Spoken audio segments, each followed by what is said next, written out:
1950년 6월 25일 민족 최대의 비극 6.25 전쟁.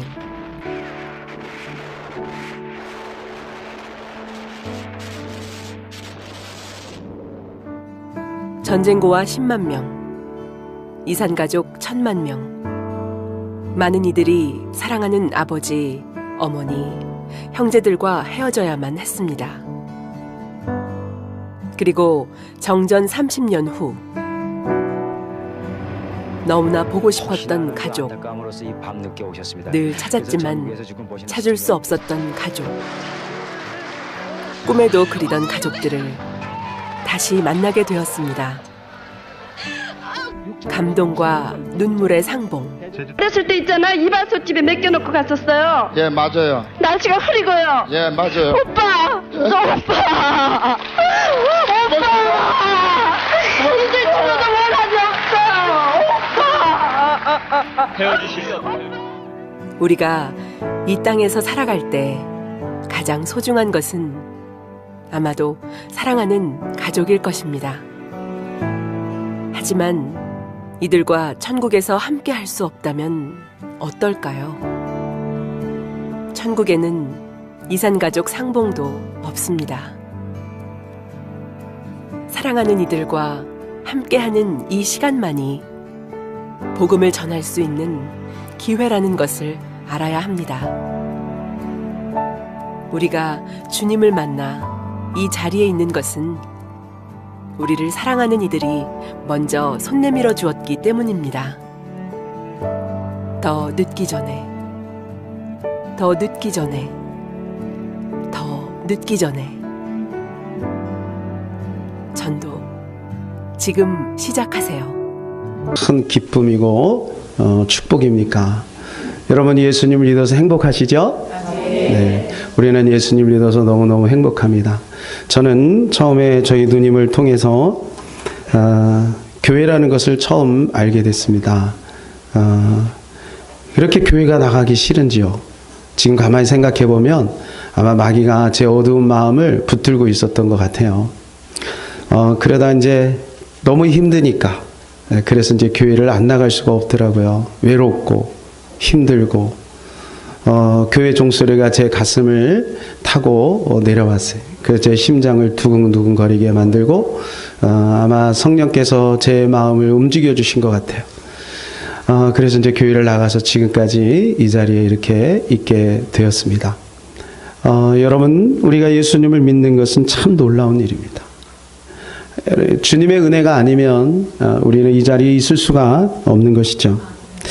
우리가 복음을 전해야 합니다. 우리 주변의 수많은 사람들이 어떻게 보면 복음 없이도 사는 것처럼 보이기도 해요. 엊그저께 전도를 하는데 막 일을 하고 내려오시는, 현장 일을 하시는 분들이 막 이렇게 내려오시더라고요. 옛날 그분들은 어떤 분이 이렇게 겉으로 볼 때는 좀 초췌하고 또 뭔가 이렇게 좀 안쓰럽기도 하고 그런 모습들이 있었어요. 그런데 지금은 여러분 보니까 작업 끝나고 좋은 차 끌고 가시더라고요. 옛날하고 달라요. 여러분, 우리나라 그만큼 잘 사게 된 것이죠. 여러분, 우리나라가 지금 3만 불 시대가 된 거 아시죠? 여러분, 선진국입니다. 선진국.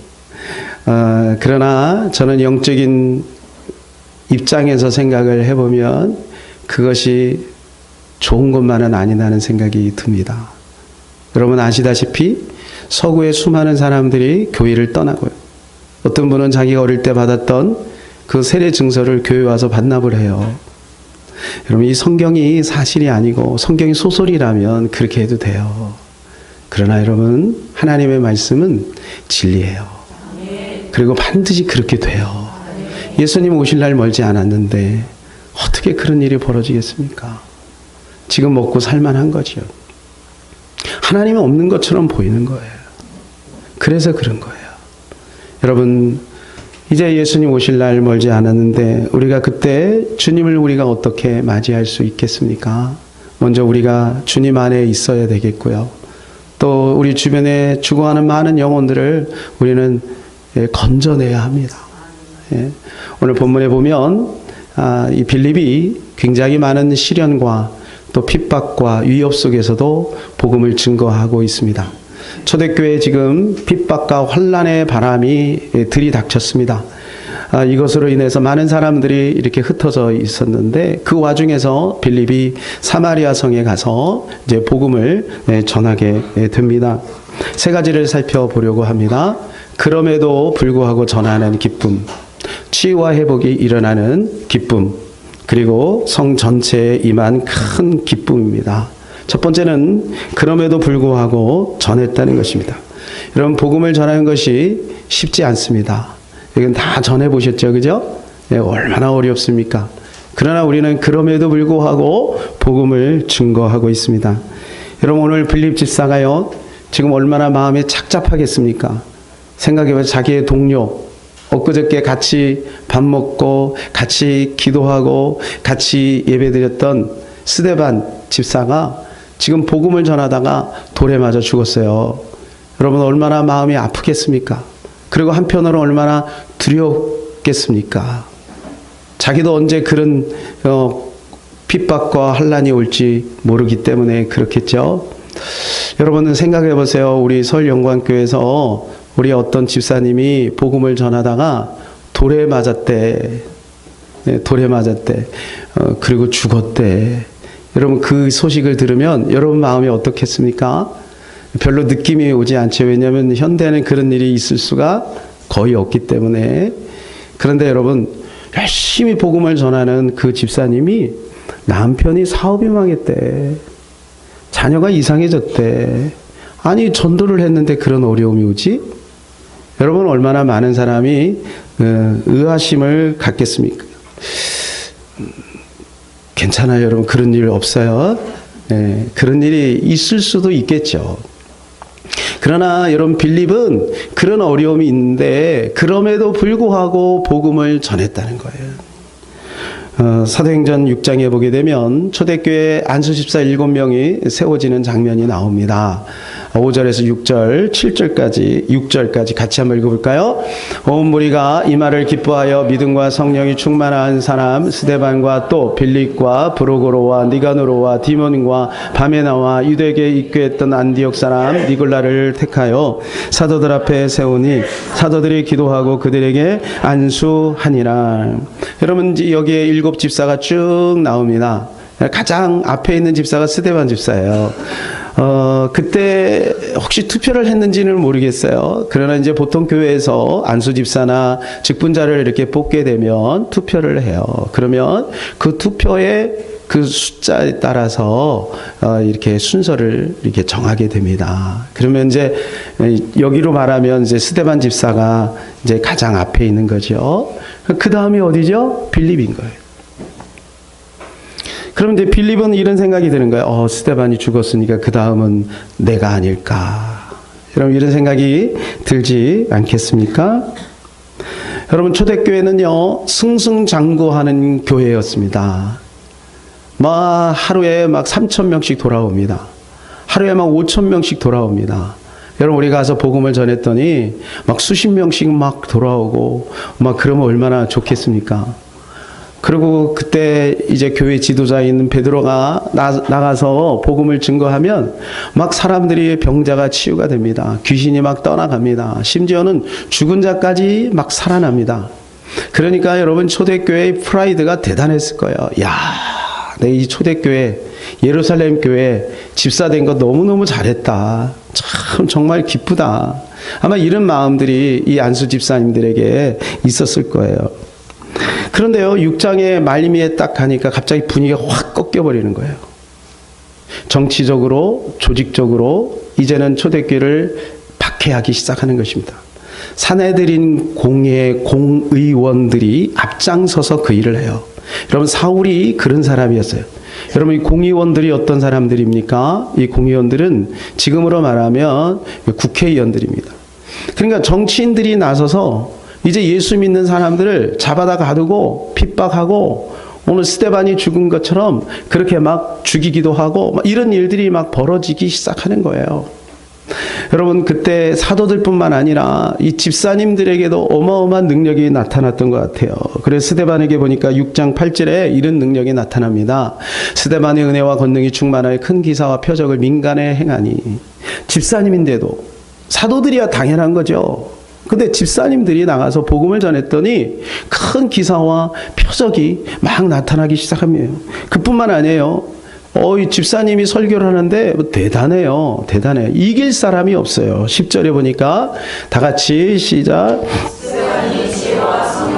말함을 그들이 능히 당하지 못하여. 그거 지혜가 얼마나, 그리고 성령이 얼마나 대단한지 사람들이 감히 스데반 앞에 가서 도전을 못하는 거예요. 너무나도 지혜로운 거죠. 그러니까요, 이제 이 사람들이, 유대 지도자들이 야, 안 되겠다. 이대로 둬선 안 되겠다. 싹을 잘라버리자. 그래서 그 첫 번째 타겟으로 이제 스데반을 결정한 것입니다. 그래서 스데반이 7장에 가니까 이제 막 복음을, 설교를 쉽게 말해서 설교를 막 하잖아요. 근데 이 설교를 하는 가운데 사람들이 이제 돌을 들어서 그를 죽이기 시작하는 거죠. 여러분, 빌립은 이 이야기를 그 자리에서 들었을까요? 아니면 멀리서 소식을 들었을까요? 아무튼 빌립도 두려움 속에 있었어요. 그리고 오늘 본문에 보게 되니까 많은 사람들이 이 핍박으로 인해서 이제 예루살렘을 막 다 떠납니다. 1절 시작. 사울과 그가 죽임을 당함을 마땅히 여기더라. 그날에 예루살렘에 있는 교회에 큰 박해가 있어 사도 외에는 다 유대와 사마리아 모든 땅으로 흩어지니라.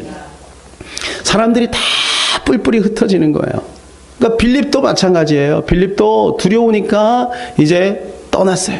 사도들만 그 예루살렘 교회를 지키는 것입니다. 빌립이 이제 간 곳은 어디면 사마리아라고 하는 곳입니다. 여러분 지도를 보면 사마리아는 예루살렘에서 그렇게 멀지 않습니다. 키로수 말하면 100km 정도. 근데 이제 나중에 사울이 저 위에 꼭대기에 있는 다메섹, 거기까지 가서 이제 예수 믿는 사람을 잡아다가 죽이다 거기서 이제 강력한 빛을 보고 거기서 회심의 역사가 있잖아요. 그래서 거기까지 올라간 거를 보면 거리상으로 보면 사마리아는 뭐 인근이나 다름이 없어요. 그러니까 빌립이 이제 그곳에 도달을 해서 이제 복음을 전하게 되는 것이죠. 여러분이 빌립의 마음에는 상당한 그 두려움이 아마 있었을 거예요. 그러나 빌립은 여러분 이 복음을 증거하게 되는 것입니다. 거창고등학교의 4대, 6대 교장이었던 전성은 교장님의 이야기를 듣고 간증을 듣고 제가 굉장히 은혜를 받았습니다. 여러분 이 거창고등학교는 한때 서울대, 연고대, 이걸 뭐라고 하면 스카이대라고 그러죠. 이 스카이대에 지방임에도 불구하고 굉장히 많은 숫자가 가는 그런 유명한 학교입니다. 그런데 그 아버지가 3대 교장이었어요. 그러나 사실은 이 영찬이라고 하는 아버지, 전성은 교장의 아버지가 실제적으로 거창고등학교를 이렇게 세운 분이거든요. 근데 이분이 1970년대에 갑자기 국가로부터 이제 해임 명령을 받게 됩니다. 그 충격은 뭐 이루 헤아릴 수가 없는 거죠.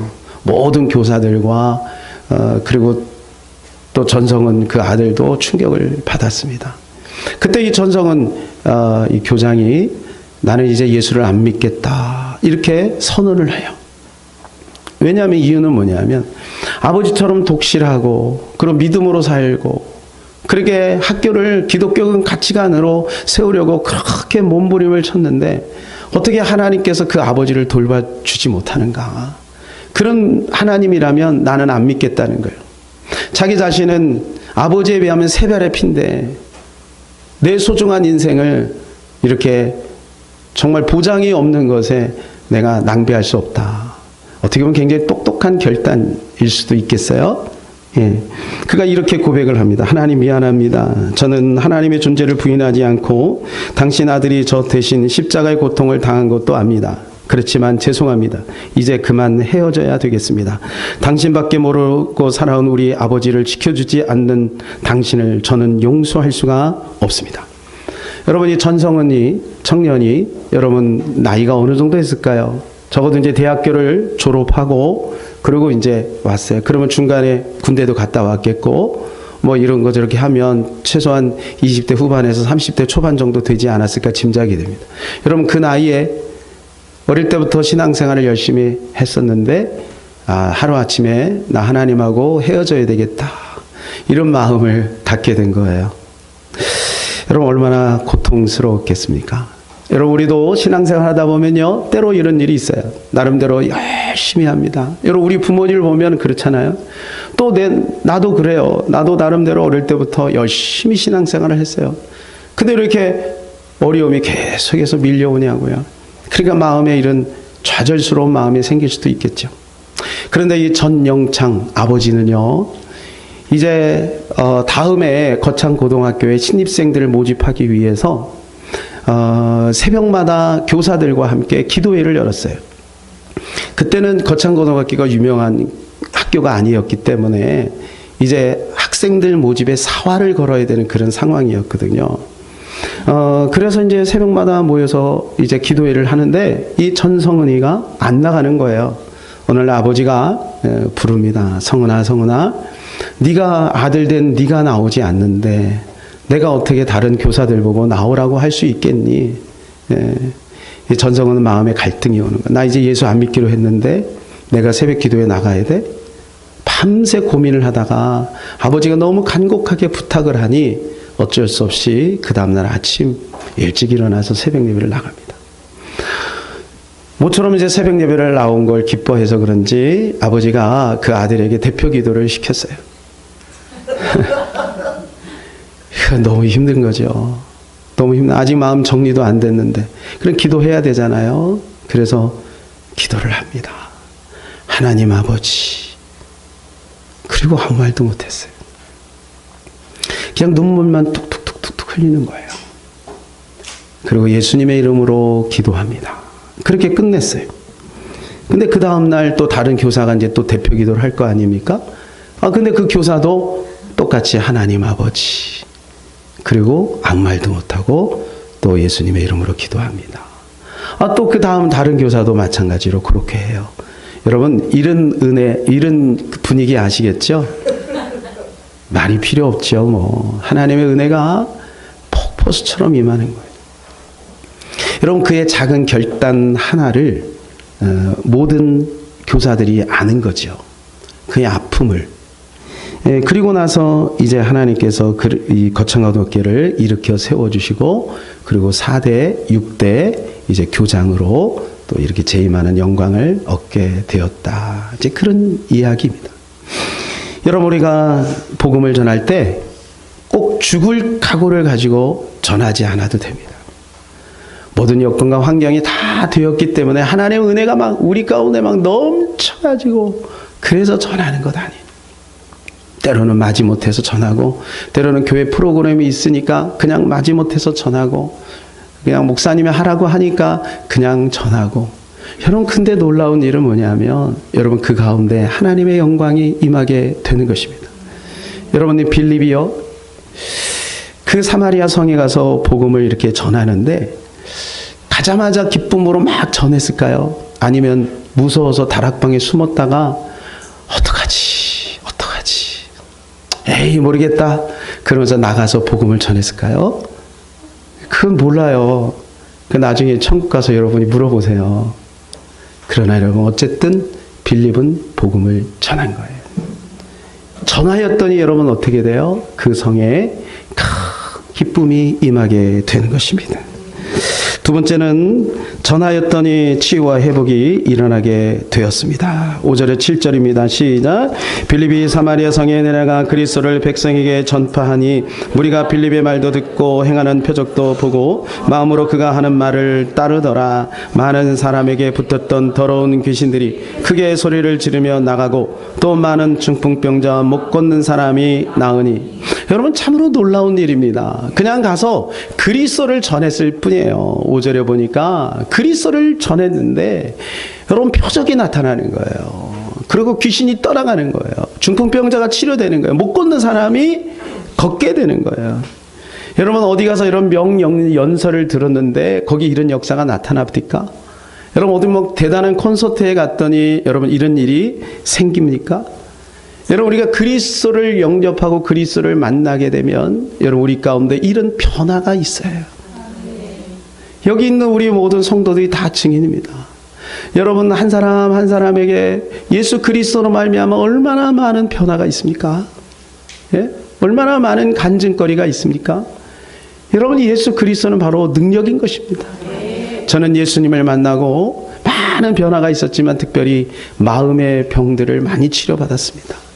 예수님 만나기 전에는 낮은 자존감, 열등감, 불안, 두려움, 시기, 질투, 미움, 짜증, 원망, 여러분 이런 것들이 제 마음에 너무너무 많았어요.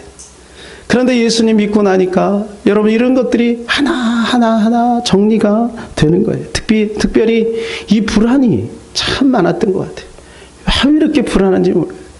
아니 가만히 보니까 우리 부모님도 불안하시더라고요. 오늘은 우리 아버지가 그러더라고요. 제가 이제 청년이 됐는데 나는 불안하다는 거예요. 그럼 한 잔 마시더라고요.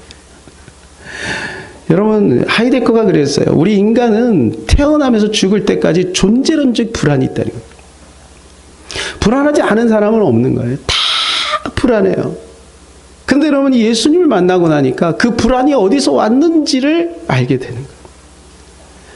하나님을 떠나고 나니까 하나님과 분리되고 나니까 마음의 불안이 찾아오는 거예요. 여러분 엄마가 막 울다가 엄마를 만나면 다시 그 마음이 평안하게 새근새근 잠을 자는 것처럼 여러분 우리는 하나님을 다시 만나야 돼요. 그러나 하나님 만나는 방법이 없으니까 사람들이 달신에게 별신 천왕명신에 막 제사하고 절하고 잘못된 길이죠.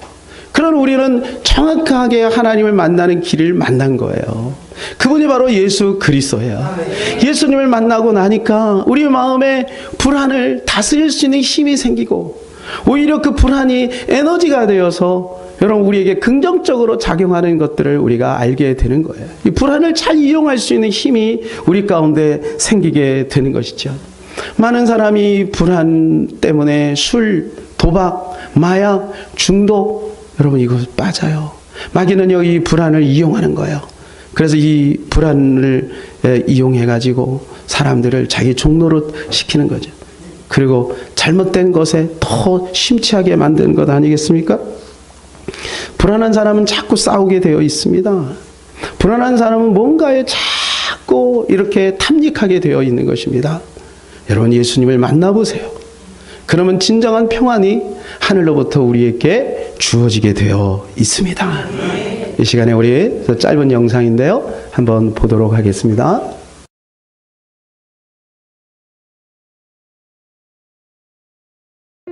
지금부터 내가 해주는 얘기 들어주겠니?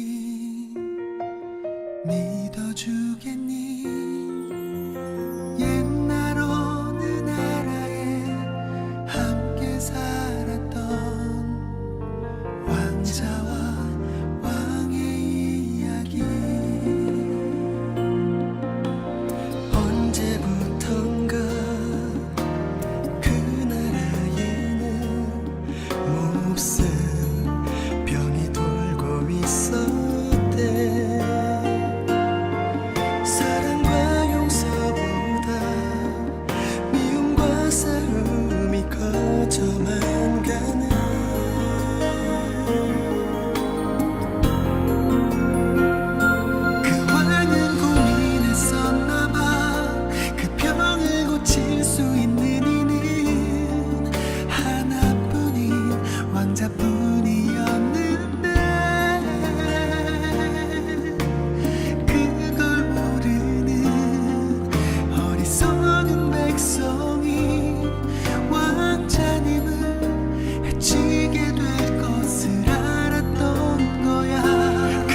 살라고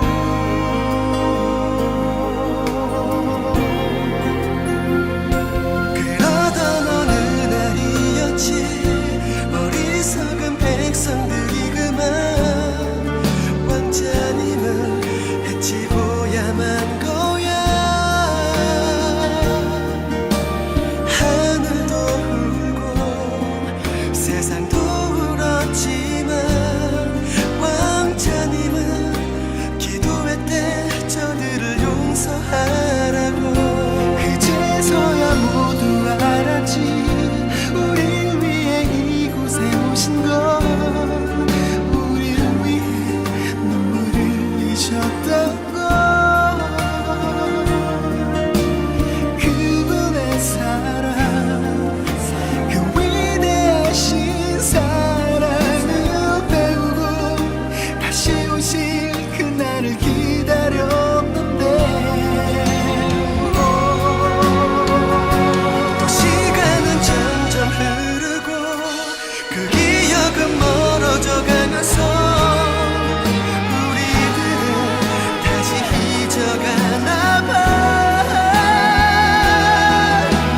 그분의 사랑 그 위대하신 사랑을 우리는 언제까지나 항상 기억해야 해 가슴에 새겨둬야 해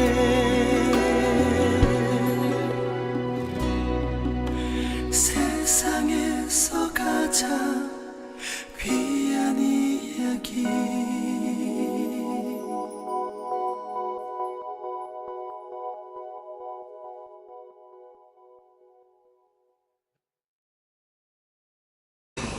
네, 우리가 세월이 지나면서 그 주님의 그 놀라운 사랑들을 쉽게 잊는 것이 아닌가 이런 생각이 듭니다. 제가 처음에 예수를 믿었을 때 정말 미친 듯이 전했어요. 학교 가서요 얼마나 극성맞게 전했는지요. 사람들이 저를 별명을 박목사라고 했습니다. 그 입에서 막 그냥 터져 나오더라고요. 예수 믿으니까 너무 행복하니까 정말 열심히 했어요. 근데 지금은 많이 타락했습니다. 그게 잘 안 돼요. 솔직하게. 우리 최임경 선교사님을 통해서 알게 된 곽희문 선교사님 5월 달에 어쩌면 올 수도 있습니다. 우리 청년의 헌신 예배 때 강사로 초청하려고 지금 섭외 중에 있는데요. 한 70% 정도는 어느 정도 됐어요. 케냐에서 빈민촌에서 사역을 하십니다. 케냐가 여러분 참 어려운 나라죠. 그 고아 버림받은 아이들 그리고 여러분 소말리에 지금 가서는요 돌을 맞아가면서 학교를 짓고 그 무슬림의 한가운데서 여러분 IS 아시죠? 그 IS보다 더 흉악한 이슬람인들이 소말리아 사람들인데 여러분 거기에서 복음을 전하고 있어요. 근데 그분이요 이런 이야기를 했습니다. 우리가 복음을 전하지 않는 것은 내 삶에 만족하지 않는다는 증거이다. 내 안에 예수 때문에 너무 행복하다면 그는 반드시 복음을 전하지 않을 수가 없다. 이유는 그는 그를 사랑하기 때문이다. 여러분 맞는 것 같아요. 여러분이 만일에 어디 가서 맛있는 음식을 먹으면요 나도 모르게 우리 사랑하는 가족들과 함께 꼭 가고 싶은 마음이 있어요. 그리고 꼭 데려갑니다. 친구를 데려가고 적어도 함께 못 가더라도 여러분 이야기합니다. 야, 그 집 가봐. 그 맛집이야. 진짜 괜찮아. 가성비 좋아. 그럼 어디 가서 맛있는 커피 한 잔을 해도요 우리는 가서 이야기합니다. 야, 그 집이야. 그 집 좋아. 이야기합니다. 여러분 그런데 정말로 우리를 위해서 생명을 주신 그 예수 그리스도 그분 때문에 내 삶에 만족이 있다면 여러분 어찌 그 복음이 필요한 그 사람에게 침묵할 수 있겠습니까? 그 사람이 지금 카페를 찾고 있는데 야 여기 전화번호 받아 이렇게 주지 않겠어요? 밥집을 찾고 있는데 야 이거 여기야 여기 얘기하듯이 여러분 그 사람에게 지금 복음이 필요하잖아요. 근데 복음이 필요한데 어떻게 여러분 복음을 얘기하지 않아요? 그것은요 지금 내가 예수님 때문에 행복하지 않은 거예요. 내가 예수님 때문에 정말 행복하다면 여러분 이 복음을 전하지 않을 수가 없는 것입니다. 저는 한 정치인의 간증을 들으면서 너무너무 기뻤습니다. 이유는 그 사람이 훌륭하기 때문이 아니라 그 사람이 기도하는 사람이기 때문에 그래요. 부인과 함께 그렇게 기도를 하더라고요. 그분의 비전이 있대요. 그 비전은 뭐냐 하면 하나님의 나라가 이루어지는 거예요. 그의 나라와 의가 이루어지는 것이 그의 비전이더라고요. 저는요, 정치인의 그 간증이, 그런 간증은 처음 들었어요. 그 얼마나 감사한지, 기도해야 되겠다. 바르게 할 수 있도록 기도해야 되겠다. 근데 그분이 처음 어떻게 예수를 믿었는지 이야기를 들려주더라고요. 그래서 이 전도가 참 중요하구나. 누님이 있는데, 누님이 먼저 교회를 나갔어요. 교회 나가자 그러니까 노느라고 바빠서 교회를 안 나가는 거죠. 어느 날 누님이 꼬십니다. 내가 너한테 시판 줄게, 시판 줄게. 여러분, 시판이 작은 돈이잖아요. 근데 그때는 이 시판 가지고 눈가사탕 2개 살 수 있는 거예요. 여러분, 눈가사탕 알죠? 요 하나 사면 하루 종일 먹습니다. 입에서 넣었다가 절대 안 깨물어 먹습니다. 굴려서 빨아먹다가 뱉어가지고 말려가지고 다시 먹고. 예, 그렇습니다. 여러분, 옛날에 껌도 그렇지 않습니까? 씹었다가 책상 밑에다가 붙였다가 그 다음날 다시 떼어가지고 호호 불고 먹고. 그렇게 우리가 힘들고 어려운 시절을 보냈었잖아요. 근데 그분이 그 눈가사탕 2개를 먹을 수 있는 거예요. 그러니까 시판 때문에 홀딱 넘어간 거예요. 그래서 교회를 갔는데 그 어린아이, 초등학교 3학년짜리 어린아이가 가서 선생님 설교를 들었는데 자기가 지금까지 듣도 보다 못한 말씀을 드린 거예요. 뭐냐면 여러분, 그때는요, 재미가 아니잖아요. 원색적인 복음을 전했어요. 죄인이라는 거예요. 자기는 어디서 그런 얘기를 들어본 적이 없는 거예요. 내가 죄인인가? 그러면 어떻게 하지? 예수님을 믿어야 된다. 예수님을 영접하면 된다는. 그 아이가 첫날 여기서요, 거듭났어요. 그리고 교회를 열심히 다니는데 어느 날 선생님이 그 아이를 부르더래요. 아무개야, 하나님의 자녀는 교회만 열심히 다니는 게 아니야. 공부도 열심히 해야 돼. 그 얘기를 들은 거예요. 아이가 참 순수했던 것 같아요. 그러면 그때부터 열심히 공부를 했대요. 초등학교 3학년 때는 전교생이 92명, 콩나물 시로였잖아요. 그죠? 네. 근데 그 중에서 48등, 중간쯤 한 거예요. 그러니까 나름대로 만족하면서 이렇게 살았는데 선생님이 그 도전을 주니까 그렇구나. 하나님의 자녀는 공부를 열심히 해야 되는 거구나. 그것을 알게 된 거예요. 그래서 공부를 열심히 해서 이듬해 4학년 때는, 여러분 그때는 성적순으로 앉혔잖아요. 이렇게 성적순으로. 그래갖고 3번째 앉았대요. 몇 등 한 거예요? 3등을 한 거예요. 5학년 때는 맨 앞에 앉고 6학년 때도 맨 앞에 앉고, 그래서 나중에 사실을 보고 그리고 자기가 여기까지 왔다는 거예요. 아마 눈치챌 사람도 있어요. 저는 여러분에게 예수님 믿으면 공부 잘한다, 예수님 믿으면 성공한다, 물론 성공할 수도 있고 잘 될 수도 있어요. 여러분, 그러나 그거 말하려고 하는 게 아니에요. 여러분, 우리가 예수님 믿으면요, 삶의 태도가 바뀌어요. 그 아이는 천방지축 놀기만 한 거예요. 자기 친구들은 깡패가 그렇게 많대요. 종로에서 지금도 깡패 한대요. 깡패짓 하면서 한대요. 여러분, 그런데요, 교회를 나갔는데 예수님을 만나고 나니까 여러분, 천국에 대한 소망이 생기고 거듭나고 뿐만 아니라 인생도 바뀌게 되는 거예요. 여러분, 복음은 위대한 것입니다. 사랑하는 여러분, 우리가 복음을 전하면 그 어떤 사람이 이런 은혜를 받을 수도 있는 거예요. 우리가 길거리에서 만나는 그 어떤 아이가 우리 주일학교, 여러분 정신없이 피자 먹으러 오고 치킨 먹으러 오는 그 아이가 어느 날 복음으로 말미암아 변화되면 여러분, 그 아이가 그렇게 될 수도 있는 것입니다. 교회의 존재 목적이 바로 그거 아니겠습니까? 우리가 먼저 변화되었고 우리가 그 일을 하기 위해서 여러분 이렇게 모여서 우리가 예배 드린 것이십니다. 이렇게 복음을 전하니 치유 회복이 있어요.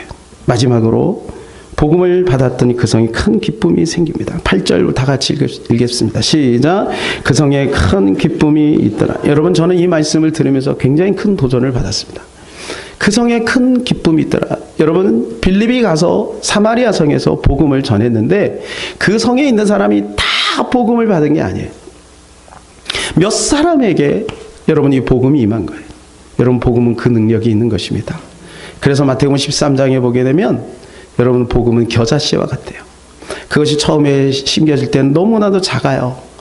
그래서 새순이 돋고 새싹이 크고 아주 작게 시작했지만 나중에는 그것이 큰 나무가 되어 새들이 깃들인답니다. 빌립은 26절 이하에 보게 되면 에디오피아 네시아에게 복음을 전합니다. 에디오피아 네시아가 복음을 받아요. 여러분 그리고 나서 어떻게 됩니까? 그 한 사람이 바뀌고 나니까 그 에디오피아가 한때는 기독교 국가가 됩니다. 작은 아이 하나가 복음을 받으면 여러분 그것으로 끝나지 않습니다. 그 가정 전체가 바뀌게 되어 있습니다. 여러분 그 마을의 작은 시골에 여러분 교회가 하나 세워지게 되면 그 마을 전체가 바뀌게 되어 있습니다. 여러분 우리나라의 토마스 선교사님이 처음 오셔서 쪽복음 하나 이렇게 들고 이렇게 예수님 얘기도 못하고 그 자리에서 순교를 했어요. 그런데 여러분 130년 전에 아펜젤러와 언더우드가 와서 여러분 이 땅에 부활절 아침에 왔잖아요. 이 조선 땅은 캄캄합니다. 이 조선 땅은 소망이 없습니다라고 본국에다가 편지를 했어요. 그러나 그들은요 끝까지 복음을 전했어요. 그때 여러분 우리나라가 이렇게 많은 사람들이 예수를 믿을 거라고 우리는 전혀 생각하지 못했을 거예요. 그때 그분들은. 그런데 여러분 우리에게까지 이 복음이 전해진 것입니다. 사랑하는 여러분, 우리가 복음을 전하면 반드시 그 성 전체가 바뀌게 되어 있는 것입니다. 그 가문 전체가 바뀌게 되어 있는 것입니다. 전도자라는 말은 전할전 그 다음에 길도 dom자입니다. 그러니까 길을 전하는 자입니다. 구도자라고 하는 것은 길을 구하는 자입니다. 길을 찾는 자입니다. 사랑하는 여러분, 어떤 사람은 예수님을 10년, 20년 믿었는데도 불구하고 구도자로 남는 사람이 있습니다. 여러분, 우리 기독교는 아닙니다. 기독교는 예수님을 믿는 순간 전도자가 되는 것입니다. 사마리아 여인이 복음을 받고 그 자리에 일어나서 바로 성 안으로 들어가서 여러분 복음을 전했습니다. 여러분 이것이 복음의 능력인 것입니다.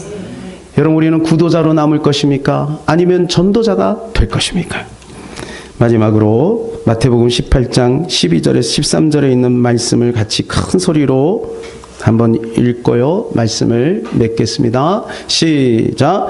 만일 어떤 사람이 양 100마리가 있는데 그 중에 하나가 길을 잃었으면 그 99마리를 산에 두고 가서 길을 잃은 양을 찾지 않겠느냐. 진실로 너희에게 이르노니 만일 찾으면 길을 잃지 아니한 99마리보다 이것을 더 기뻐하리라. 아멘. 이 시간에 우리 같이 주제 찬양 한번 하고요. 같이 한번 기도하고 마무리하도록 하겠습니다. 예, 주제 찬양 준비해 주세요. 1절부터 합시다.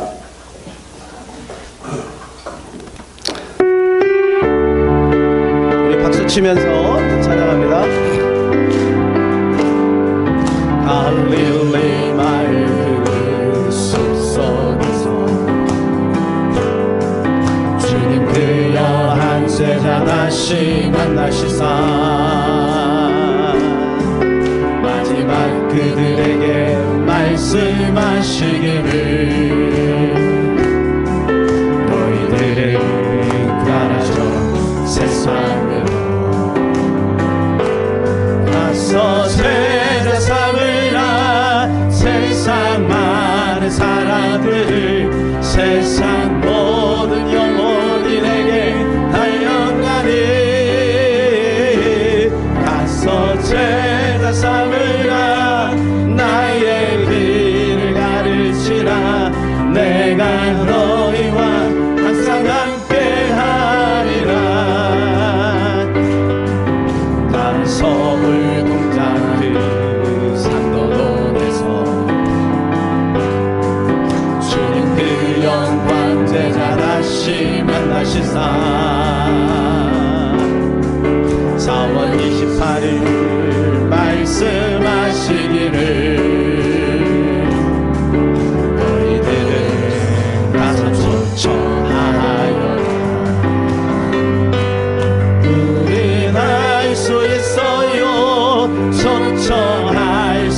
있어요.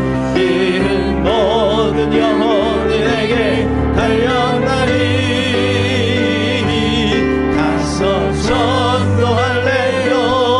예수 복음 전할래요. 주는 소원을 항상 이뤄. 우린 할 수 있어요. 우린 할 수 있어요. 초청할 수 있어요. 이은 모든 영혼이 내게 달려나니 가서 전도할래요. 예수 복음 전할래요. 주는 소원을 항상 이뤄드리리라. 우리 가슴에 손을 한번 얹어봤으면 좋겠습니다. 이 시간에 내 안에 계신 예수님의 음성을 한번 들어봅시다. 내 안에 주님이 뭐라고 말씀하시는지 그 음성을 한번 들어봅시다. 여러분, 주님이 우리에게 말씀하시는 마지막 유언이 있습니다. 우리가 잘하고 못하고는 나중의 문제입니다.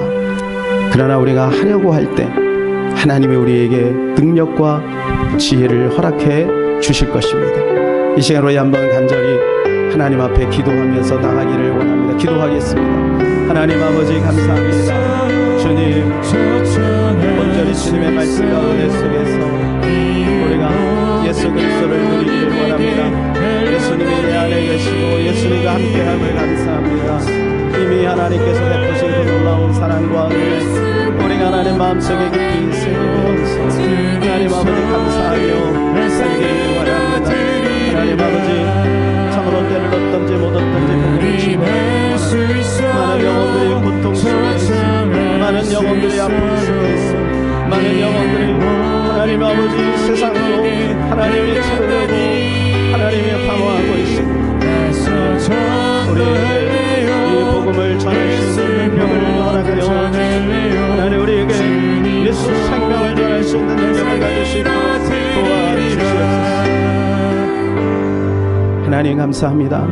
빌립이 그럼에도 불구하고 복음을 전한 것처럼 하나님이 이 복음을 증거하였더니 그리스도 예수가 힘이 되고 능력이 된 것처럼 하나님은 오늘 우리도 그 산 증인입니다.